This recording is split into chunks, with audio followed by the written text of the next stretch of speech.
নমস্কার, কেমন আছো তোমরা সবাই? আশা করি খুব ভালো আছো। প্রতিদিনের মতো আজকের ব্লগটাও শুরু করলাম সকাল 5টা থেকে। দেখো চারিদিকে কি সুন্দর ওয়েদার একটা। গতকাল বলতে গেলে সারা রাতি মোটামুটি বৃষ্টি হয়েছে। আর এই যে দেখো অবস্থা ল্যান্ডিংয়ের, আমাদের না এটাই হয়ে যায়। ওই যে বৃষ্টি হলেই সাধারণত শুকোতে দেওয়ার জায়গা থাকে না, তখন এই ল্যান্ডিংটাই আমাদের একটা ভরসা হয়ে থাকে। সারা ঘর জুড়ে শুধু জামা কাপড়ই ঝুলছে। আর গতকাল রাত্রেবেলা জানো তো, বাসন কোসন মেজে রেখে আর শুয়েছিলাম না। সারা রাত বলতে গেলে না ওই একটা জলের আতঙ্ক হয়ে গিয়েছিল। নামেই দোতলার উপরে থাকি, কিন্তু কি করব, ওপর থেকে যখন খুব জোরে বৃষ্টি হয় তখন ওই শেডগুলো থেকে না মাঝে মাঝে জল পড়ে। চারিদিকে বালতি যেটা ওটা সেটা সব দিয়ে রেখে দিয়েছিলাম। যা জল পড়েছে ওর মধ্যেই পড়ে। আর সকালবেলা উঠে সেইগুলোকে সব ফেলে দিয়ে একটুখানি ছাদে গিয়ে দাঁড়িয়েছিলাম। এখন যেহেতু ছেলের স্কুল নেই না, তাই যার জন্য সকালবেলা অত তাড়াতাড়ি না উঠলেও চলে যায়। কিন্তু আমি সকালবেলা উঠে পড়ি। আসলে অভ্যেসটা না চেঞ্জ করতে চাই না। কারণ বলো তো, 1 মাস এখন ছেলের স্কুল ছুটি, সকালবেলা 7টার সময় ঘুম থেকে উঠলেও হয়ে যায়। কিন্তু আমি চাই না যে অভ্যেসটা খারাপ হয়ে যাক, আমারই হোক বা ছেলেরই হোক। তাই যার জন্য আমি যেরকম সকাল 5টায় ওঠার অভ্যেস রেখেছি সেটাই উঠে পড়ি। আর উঠে না তুমি গুছিয়ে কাজও দেখবে করতে পারবে, হাতে অনেকটা সময়ও পাওয়া যায়। আর তারপরে সবথেকে বড় জিনিস হচ্ছে কি বলো তো, একা হাতে সংসারে কাজ করলে না সেই কাজটা তোমার এক তো মনের মতো হয়, দ্বিতীয়ত গুছিয়ে করাও যায়। কেউ তখন কিছু থাকেও না বলার মতো বা করার মতনও কেউ থাকে না। তাই যার জন্য নিজের সংসারেতে নিজে গুছিয়ে কাজটাও করা যায়। স্নানটা করে নিয়ে আর এদিকে ভাতটা বসিয়ে দিয়েছি।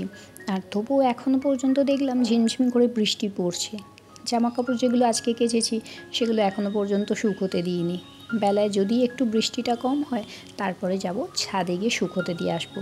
কিন্তু হ্যাঁ, একটা খুব সুন্দর ঠান্ডা হাওয়া চলছে। আর যার জন্য কি হচ্ছে বলো তো, আমার গ্যাসটা বারবার অফ হয়ে যাচ্ছে। আমি এই ভাতটা বসিয়ে দিয়ে তারপর না জানলাটা বন্ধ করে দেবো আজকে, দিয়ে তারপরে রান্নাটা করতে পারবো। না হলে আজকে বুঝতেই পারছি যে রান্না করা যাবে না এইভাবে। কারণ যে পরিমাণ হাওয়া বইছে তাতে না হাওয়া গায়ে না লাগলেও গ্যাসের ওপরে ঠিকই লেগে যাচ্ছে। আর এদিকে দেখো, কয়েকটা সবজি কেটেছি। আর গতকাল না একটা বেগুন ছিল, বেগুনের অর্ধেকটা রান্না করেছিলাম আর অর্ধেকটা থেকেই গিয়েছিল। তাই আজকে ভাবলাম একটু বেগুন ভাজা করব, আলু আর পটল দিয়ে একটুখানি মাছ দিয়ে ঝোল করে নেব। গতকাল বেশ কিছু মাছ আনা হয়েছিল, তার মধ্যে অল্প একটু মাছ ফ্রিজেতে রেখে দিয়েছিলাম। আর সকালবেলা ঘুম থেকে উঠে না মাছগুলো ফ্রিজ থেকে বার করে সেটা জল দিয়ে রেখে দিয়েছি। পুরো মাছগুলো বরফ হয়ে গেছে। আর বেশি দিন না তুমি দেখবে ফ্রিজের মধ্যে মাছ রেখে খেতে একদমই ভালো লাগে না, কোনো টেস্টও আসে না। তাই যার জন্য মাছ আমার মনে হয় সঙ্গে সঙ্গে নিয়ে এসে করে খেয়ে নেওয়াটা অনেক ভালো। আর একান্ত যদি রাখার থাকে সেটা না তার পরের দিন করে নিলে ভালো হয়। মাছগুলোকে ভালো করে নুন হলুদ মাখিয়ে রেখে দিয়ে না একটু রেখে দেবো। কারণ এখনও পর্যন্ত দেখছি মাছের গায়ে একটু একটু বরফটা জমে রয়েছে। যতক্ষণ না ওটা ছাড়বে ততক্ষণ মাছগুলো ভাজা যাবে না। আর এদিকে একটুখানি বেগুনের ওপর নুন হলুদ আর অল্প একটু গোলমরিচের গুঁড়ো ছড়িয়ে দিয়েছি। বেশ সুন্দর টেস্ট লাগে জানো তো, গোলমরিচের গুঁড়ো দিয়ে যদি তুমি বেগুন ভাজাটা একটু খাও। এবার ঝটপট করে এগুলোকে একটু ভেজে রান্না করে নেবো। আমি তো শুধু ভাবছি যে কখন বৃষ্টিটা একটু কম হবে, কারণ যতক্ষণ না ওই ল্যান্ডিংয়ের জামা কাপড়গুলো দিতে না পারছি ছাদেতে ততক্ষণ না যেন মনে হচ্ছে সেই ল্যান্ডিংটা পুরো অন্ধকার হয়ে রয়েছে। চারিদিকেই ধরতে গেলে আলো জ্বালিয়ে রাখতেই হচ্ছে। এখন এই ঘরে রান্না করছি, এখানেও আলোটা জ্বেলে রেখে দিয়ে কাজ করতে হচ্ছে। একদিকে জানলার পাল্লাটা বন্ধ করেছি আর একদিকে খুলে রেখে দিয়েছি। এক্সস্ট ফ্যানটা চালিয়ে কাজ করছি, কিন্তু তা সত্ত্বেও দেখছি পুরো ঘর সেই ধোঁয়ায় ধোঁয়া হচ্ছে। আচ্ছা যতই হোক বলো, জানলা খুলে দিয়ে রান্না করার একটা যেটা আমেজ আলাদা থাকে সেটা কি আর এক্সস্ট ফ্যানটে পাওয়া যায়? তাই এক্সস্ট ফ্যান যতই চলুক না কেন, ওই জানলাটা একটু খুলে না রাখলে না ঠিক ওই সবুজ গাছপালা দেখতে দেখতে রান্না করার একটা মজাই আলাদা থাকে। আর এদিকে এখন এই মাছ ভাজগুলোকে ভালো করে ভেজে নিচ্ছি। ছেলের ওদিকে ঝোলটা বসিয়ে দিয়েছি, ওর ওই মাছ ভাজাটা রেখে দেবো।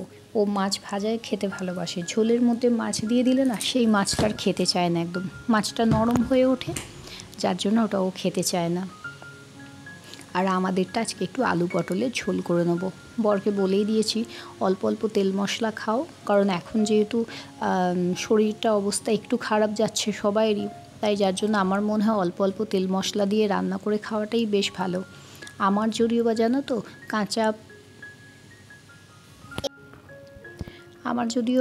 একটুখানি এই ঝোল দিয়ে ভাত খেতে বেশ ভালো লাগে। সব রকম সবজি দিয়ে ঝোল করে নিলাম, দিয়ে আর এই মাছগুলোকে মিশিয়ে দিয়ে খেতে ভালো লাগে।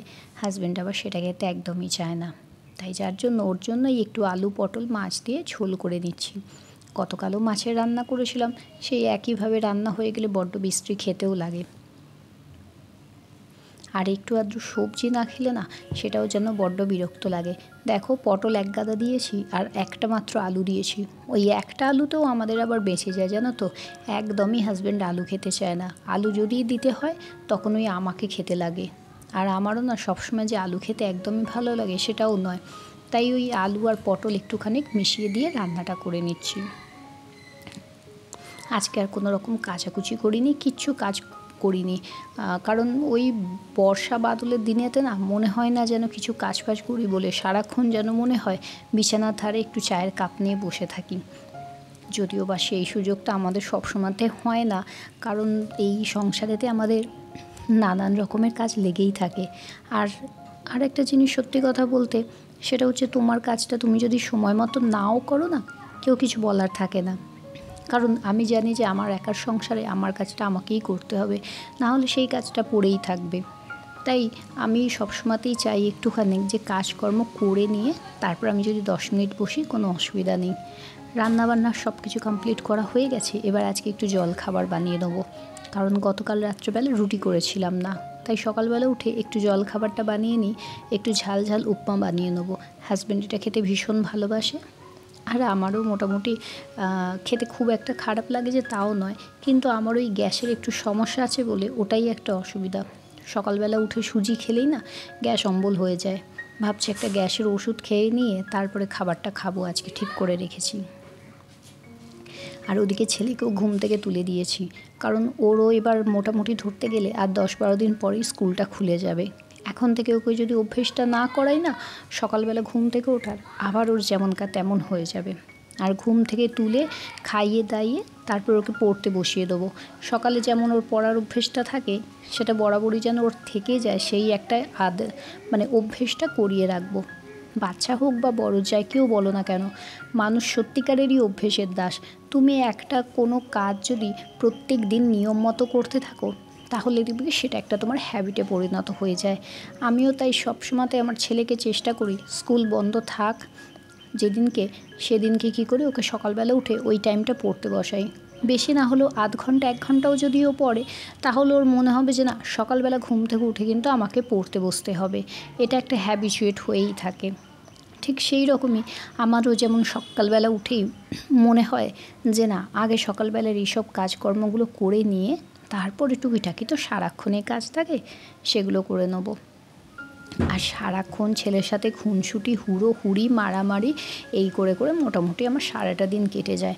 কোনো টাইমটাই না মনে হয় না যে আমি ফাঁকা বসে আছি বলো বা কিছু কাজকর্ম নেই এমনি বসে আছি, সেটা কিন্তু একদমই হয় না। ঘরেতে থাকলে কিছু না কিছু একটা মনে হয় কাজ নিয়ে থাকাটাই বেটার লাগে, আমার কাছে সেটাই মনে হয়।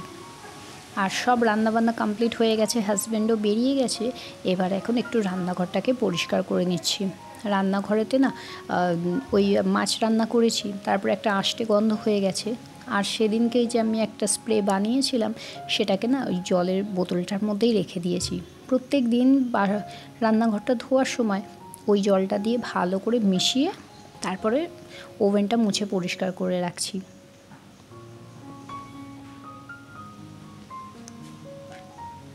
রান্নার সময় না ও মাছের যে গন্ধ ছাড়ে, একটা আদা রসুনের বিশ্রী গন্ধ ছাড়ে, সেই গন্ধটার জন্যই হচ্ছে এই সব দিয়ে আর পরিষ্কার করে রাখা। অল্প একটু বেকিং সোডা দিয়ে দিলাম, একটু লেবুর রস হোক বা ভিনেগার, আর সাথে একটু ভিম জেল, ব্যাস এইটুখানি দিয়ে দিলে তুমি দেখবে প্রত্যেক দিন তোমার রান্নাঘরটা না নিট আর ক্লিন হয়ে যায়। আর তেল ছিটে ভাবটা একদমই হয় না, যেহেতু বেকিং সোডাটা দেওয়া থাকে বলে। আর সাথে হচ্ছে লেবুর রসটা দেওয়া থাকলে আষ্টে গন্ধটা একদমই ছাড়ে না। তাই যার জন্য প্রত্যেক দিন আমি এইভাবে মুছে ক্লিন করে রেখে দিই। আর নিচে এখন ছেলে খেলছে আমার সাথে বসে বসে, আমি ওপরটায় কাজ করে নিচ্ছি ঝটকট। তো চলো আজকের মতো ভিডিওটা এখানেই শেষ করছি। ভিডিওটা যদি ভালো লেগে থাকে লাইক করো, কমেন্ট করো, চ্যানেলকে সাবস্ক্রাইব